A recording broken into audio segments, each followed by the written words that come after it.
Bonjour tout le monde. Aujourd'hui, ce qu'on peut constater à travers Aar Sunu Élections, c'est une pluralité d'organisations dans la diversité qui se retrouvent pour dire non au report des élections.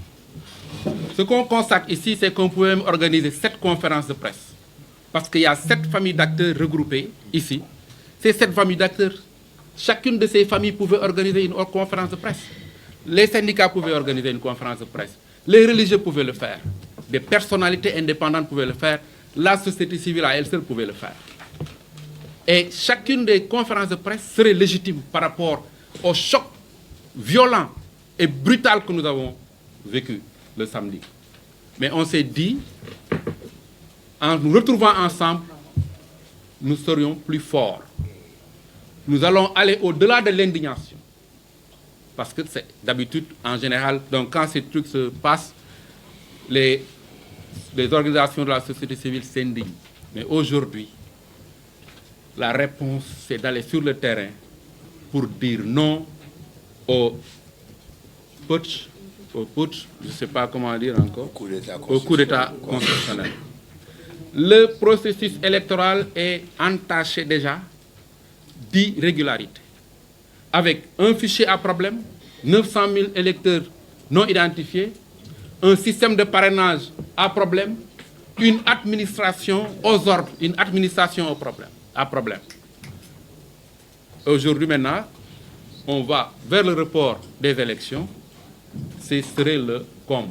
C'est pourquoi nous disons non et serons sur le terrain et invitons toutes les organisations de la société civile, y compris celles qui sont dans les régions. Parce que nous tous, nous avons des cellules, nous avons des sections dans les régions, des points focaux. Et cet appel, c'est pour que ce soit un sursaut national qui ne laisserait personne indifférent. Donc, ci gàttal ci wolof dama ne Aar Sunu Élection bu ñu koy xool dafa mel ni Sénégal yépp booloo pour dire non au coup d'État constitutionnel. Tey mënoon na am lu mat juróomi conférence de presse syndicats yi bu ñu woote woon wax seen plan d'action ñu ngeen uy si leen religieux yi bu ñu ko defoon noonu société civile kese bu woote woon ngeen ñëw mais dañu jàpp ne urgence bi ak situation bi fi mu toll dañu war a booloo ñun ñëpp suñuy doole pour wax président Macky Sall gasi doy na.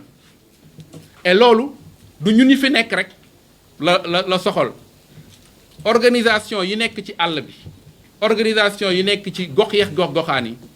te nga xam ne ñun am nañ fay représentant ñu ngi leen di woo ñu bokk ci mbir mi parce que mbir mi mbajum kanam la boroom a koy fajal boppam ndax nag dañu yàgg toog di xaar di wax di yem ci wax ndax processus électoral bi yëpp ay jafe-jafe rek la am fichier bu baaxul bu ñuy wax ay identifier ay non ñi nga xam ne bokkuñu ci fichier bi lu ñu war a lijjanti war ko seet système de parrainage bu indi problème yu dul jeex administration bu far ñu ne déet ñu dem reporter élection moo tax mbir mi mbirum ku ne la mbajum kanam boroom a koy fajal boppam moo tax ñu booloo te di wax na du yem rek ci indignation dinañ dem plus fort. Imam Ismaïla Ndiaye, secrétaire général de la Ligue des imams et prédicateurs du Sénégal. La Ligue manifeste son adhésion à cette déclaration. Une déclaration qui est faite pour faire entendre raison au chef de l'État. Toutes les couches de la société sont représentées pour dire qu'ils ne sont pas d'accord pour le report des élections, mais qu'ils ne seraient pas d'accord pour le prolongement du mandat. Mais nous aimons notre pays, nous aimons le Sénégal. Nous voulons lui garder sa paix et sa stabilité. Nous emprunterons donc toutes les voies citoyennes pour manifester notre rejet par rapport à cette décision. Et demanderons à toutes les voix audibles de se prononcer davantage, ils l'ont déjà fait, pour faire entendre raison au chef de l'État. Que les élections se tiennent à bonne date pour permettre aux citoyens d'user de sa seule prérogative pour désigner celui qui va conduire les destinées de ce pays-là au lendemain du 2 avril. loolu moo tax ñu ànd ci déclaration bi di woo sénégalais yépp nag ñu taxaw wane seenu bañ ndax bu doon nguur rek ak nguuru ci yeneen anam lañ koy tànne waaye du ci anam bi ñu tànn ñun ñëpp d'accord ci ñun ñoo tànn constitution ànd ci dëppoo ci ne ñii la ñuy jëlee nguur gi ci réew mi muy présidence ki ñu war a liggéeyal bu jeexee ñi lañ koy delloo kon bu bëggee jalgati loolu na ñëpp taxaw doon ay gor doon ay woy gëm delloo loolu kon moo tax woote bi ànd nañ ci di woo imam yëpp nag ñu taxaw ci gàllankoor loo xam ni bu wéyee ba yegg ci loxo ñeneen mën naa indi fitna ci réew mi ñu ngi ñaan yàlla musul ñu ci fitna yàlla def Sénégal réewum jàmm di woo ñi ñu bokkal réew mi te bokk ñoom diine l'islam ñu tudd leen léegi muy jàngu bi ñoom it wane nañ seen taxawaay waaye ñu gën koo fësal ba dimanche ñoom it ñu ñaan njiital réew mi ñaan waa réew mi yépp ñu delloo si xel yi ba doxal suñu réew ci loo xam ne moo koy indil jàmm te bañ koo indil fitna jërë ngeen jëf ñu ngi sant ñëpp di leen gërëm. di wax ni suñu wax xëy na du gudd mooy tàmbali ni société civile bi yëpp organisation de la société civile yi ngeen fi gis nekk ci secteur bu ne éducation santé ak domaine bu ne ñoom ñëpp dañoo jóg tey ngir wax ni déclaration bii ñu lire déclaration ñun bu ñu signé la bu ñu d'accord la bu ñu engagé la suñu wax nag ñett poñ lay doon yu gaaw bu njëkk bi ñu fàttali ni mbirum élection présidentielle jàpp nañ ñun société civile que weesu na candidat weesu na parti politique mbirumu askan wi la te li ëpp ci askan wi nekkuñu ci parti politique duñu ay candidat li ëpp ci askan wi jóg nañ investiru gis ngeen investissement yi fi def yépp yu suñu république def yi candidat yi def yu société civile def yu indépendant yi def pour ñu jëm ci dal bu lalu ci dëgg malheureusement loolu nar a naax saay ndax décision bi nga xam ne moom le président de la République jël kon nag mbirum élection mbiru askan la ñaareel bi mooy bu ñu nee mbirum askan la bu ñu seetloo ñun société civile ci programme yi ñuy dawal ci biir gox-goxaat yi gis nañ ni xale yi mooy ñi nga xam ne ñoo ëpp si ñun boo jëlee tey fukki sénégalais juróom-ñaar ba juróom-ñett yëpp ay xel lañ dañoo mel ñu ñàkk yaakaar donc élection fête la élection bërëbu créé waat yaakaar la kon yaakaar googu waruñu ko tas ku ko tas ku ne moo ngi toj askan ñetteel bi ci topp te foofu la ñu jeexalee mooy wax ni benn demande kese la société civile am amuñu ñaar amuñu ñett mooy ne président de la république dellu ci waat ci décision bi mu jël ne du am élection le 25 février 2025 dëkk bi amoon na jàmm décision bi mu jël moo commencé nag di indi nag jafe-jafe crise bi ñuy wax moo ngi jóge ci décision bi nga xam ne moom la ñu jël di ñaan borom bi mu defal ñu ba nga xam ni ñun sax duñu soxla dawal suñu plan d'action bi ñu wax ndax bu ñu amee kilifa yu am dégg-dégg tey xam ne askan wi wax nañ tey danañ jël décision yi war pour que ñu bañ a dérouler suñu plan d'action bëgguñoo dérouler suñu plan d'action bu fekkee jëmmal nañ li ñu wax mooy delluwaat ci élection le 25 février juste 3 messages d'abord rappeler que l'élection c'est pas une question de parti politique ou de candidat l'élection ça doit engager les citoyens engager les communautés qui sont d'ailleurs majoritaires et qui ne sont pas forcément dans les partis politiques nous nous sommes beaucoup investis investissement à tout point de vue ressources humaines, ressources matérielles, ressources financières. Nous avons développé des activités, des programmes. Tous se sont mobilisés pour qu'il y ait la paix, mais une paix qui est fondée sur les acquis, la préservation des acquis démocratiques. Nous espérions que le 25 février serait un jour de fête, où les Sénégalais auraient l'opportunité de se décider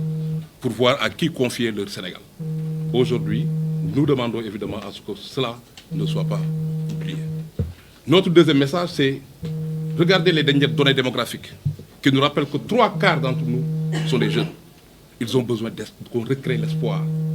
Et justement, l'espace des élections était un moment pour pouvoir interagir avec ces jeunes et leur faire des offres en termes d'ambition qui pourraient nous permettre évidemment de pouvoir dépasser ces différentes crises auxquelles nous étions confrontés. Et enfin, rappeler que la société civile a une seule demande dans ce contexte. Une seule demande, c'est qu'on puisse revenir sur la décision arrêtant l'élection présidentielle le 25 février. Nous pensons aujourd'hui qu'il faut aller dans le sens de l'organiser et espérons qu'on ne sera pas obligé de dérouler ce plan d'action. On espère avoir des autorités qui donnent, en tout cas qui nous démontrent qu'elles sont à l'écoute de leur communauté et qu'elles vont aller dans le sens évidemment d'arrêter ce qui se passe parce que cette crise que nous sommes en train actuellement de vivre a été déclenchée par cette décision du président de la République d'arrêter le processus électoral. jarul ñuy rappeler tey li ñu boole parce que ñëpp xam nañu depuis samedi nit ñi dañu nekk di mer parce que li fi am musu fi xew mu nekk un précédent dangereux pour notre démocratie mais léegi nag comme ñëpp manifester nañu seen naqar seen tiis après li président Macky Sall la def léegi nag heure bu am mooy heure bi dafa ñëw pour ñëpp mànkoo liggéey xeex ensemble pour que ñu rétablir suñu calendrier républicain loolu mooy objectif premier bi mais li ma bëgg a wax mooy ne que nañu xam ne que même su fekkee ne situation bi metti na nañu am espoir peut-être que c'est lii mooy occasion pour ñun ñëpp ñu mun a enfin régler suñu ay problèmes li nga xam ne mooy ne que jox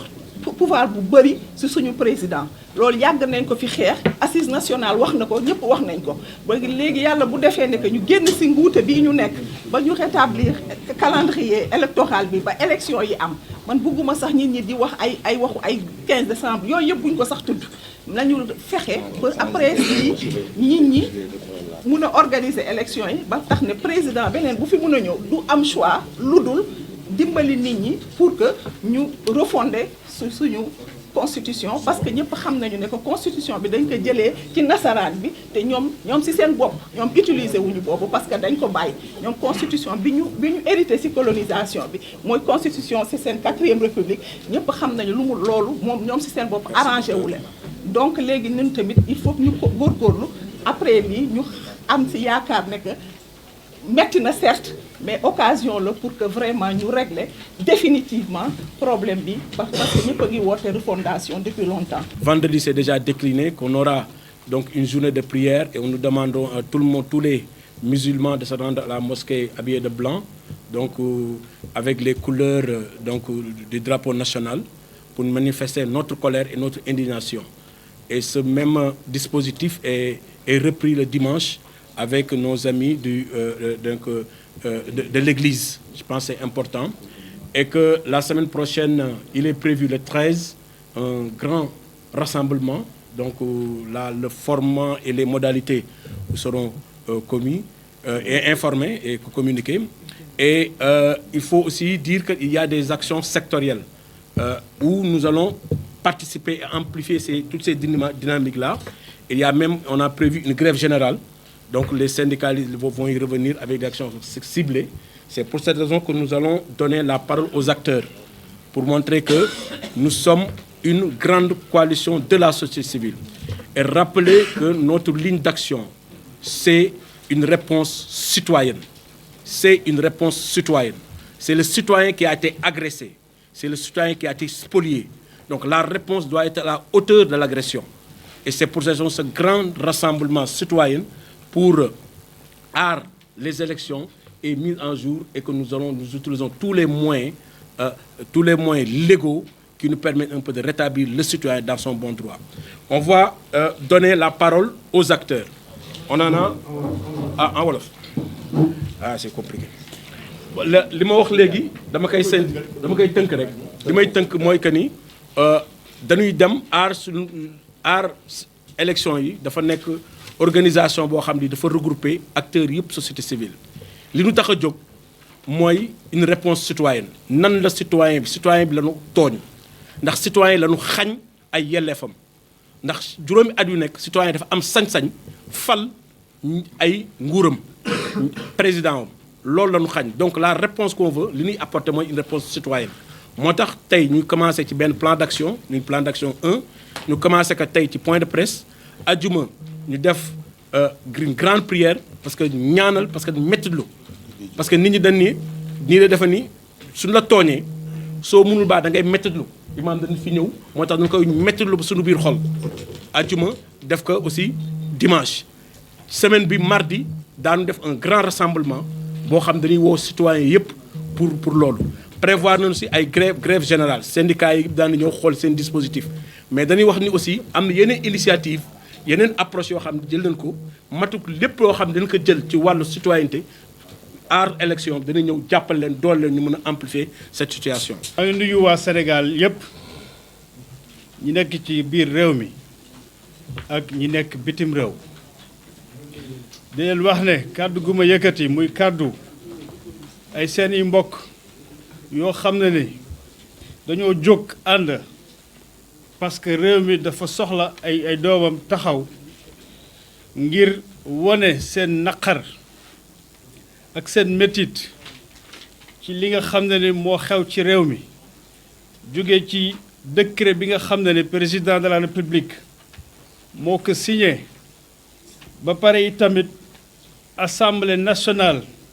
daal di def benn loi boo xam ne ni voté nañ ko keroog altine ñëpp gis ko ñu gis ne acte yooyu dafa gàllankoor li nga xam ne ni moo dooroon te muy lu normal jëm ci élection fal njiitu réew bi nga xam ne ni 25 février 2024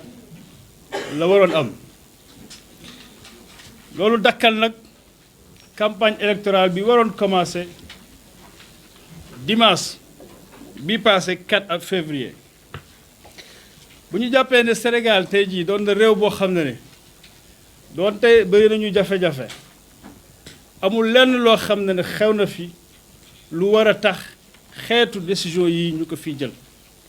maanaam amul benn institution bu nasaxaay amul lenn lu taxaw amul lenn loo xam ne dina gàllankoor nit ñi ñuy xëy di dox di lijjanti seeni mbir dellu seen kër ci jàmm ak salaam jàpp ni tamit ne député yi nga xam ne ni ñoom ñoo voté bi loi le 15 daal di jël reporter élection ñu bëgg a reporter élection laay wax parce que report amagul ñu bëgg a reporter élection yi yóbbu ko ba le 15 décembre 2024 ba pare fas yéene daal di guddal mandat bi nga xam ne ni bu président de la République dafa war a jeex le 2 avril 2024 loolu nekkul yoon parce que teguwul ci charte ndey réew mi ñun ñi nag dajale fii di ay mouvement citoyen di ay organisation socio-professionnelle syndicat yeeg ñëpp a ngi ci biir di ay organisation société civile di ay nit ñoo xam ne ni dañoo bëgg rek seen réew taxaw temm te am njëriñ ci biir réew mi ñoo ànd ñun ñëpp tey jii nii daal di teg bii nga xam ne ni mooy plateforme bu ñu woowee aar suñu élection fas yéene nag laaj loo xam ne ni dañ koy exiger ci français maanaam parce que loo moom la nga war ko jël que ni calendrier républicain bi ñu respecté ko ñu rétablir ko moo tax dañuy invité di laaj ñeneen ñëpp nga xam ne ni tey jii ñoom Sénégal yëpp ñoom la ñuy teg bët bàyyi leen nopp parce que ñoom ñoo yor lii dëgg ci réew mi maanaam ñoom ñooy doxal yoon muy conseil constitutionnel muy cour suprême parce que ñaari mbir yi am muy décret bi walla loi bi foofu lañ koy yóbbu pour ñoom ñu daal lu koy teggi teg ko fële parce que méngoowul ak suñu sartu réew ñoom nag ay sénégalais comme ñun xam nañ ne gënuñu leen a bëgg réew mi ñoom it gënuñu ko bëgg waaye nañ def rek lii seen wàll mooy li nga xam ne dañu ko bëgg a teg te tegul si yoon ñu dind ko ñu dellu siwaat ci li nga xam ne ni mooy normal maanaam campagne bi reprendra ñu dem ci élection dañuy laaj nag citoyen yëpp yéen ñëpp ni ñuy seetaan di ñu déglu fu ngeen mënti nekk ñu ne leen ñu ngeen jóg pour que li nga xam ne ni ñoo ko moom bu ko kenn foqati parce que li ñuy wax souveraineté populaire c'est-à-dire kenn ku nekk ci ñun sénégalais yi ñoo ko bokk moom tant que 18 millions yi ànd ñu nekk benn ne ñun d'accord nañu si lii keneen si ñun warul mën a jël décision boo xam ne daf ñu koy dindil muy dem voté ji parce que ñun ci suñuy démocratie bi ñu am boobu rek la ñu am moment boo xam ne ni dañuy jël décision pour mu dugg ci réew mi ni muy doxee vote bi kese la kon loolu kenn duñu ko dindil ñun ñoo ko moom moo tax ñu ne dañuy woo nag parce que réew mi réewu ay jullit la ay ñu gëm muy jullit yi maanaam ci islam ak jullit yi ci jàngu bi ñoom ñëpp la ñuy ñaan nañu jóg taxaw ñaanal Sénégal ñaanal réew mi ñu leen ñi laan ñi tamit suba ci àjjuma ji na jullit yëpp dem julli ji solu ay yére yuy màndarga ni ñoom d'accord ci li xaw ñu leen di ñaan ñu sol lu weex buñ ci mën a boolee yët couleur yi nga xam ne ni dafay sulóor suñu réew mi muy verte jaune ak rouge fu ñu ko wane ak ay rek dana baax pour wane ni d'accord ñu loolu tamit la ñuy ñaan suñu mbokk yi nekk si jàngu bi ñoom it su dibéeree bu ñuy dem église ci mees bi nañ def même chose pour ñu wane askan wi ak àdduna bi yëpp que ni sénégalais yi d'accord ñu ci li xaw ñu ngi ñaan tamit bu ñu gisee li xaw maanaam ñi nga xam ne mooy imaam yi ak prêtre yi ci seen xutba suba wala seen homélie dimanche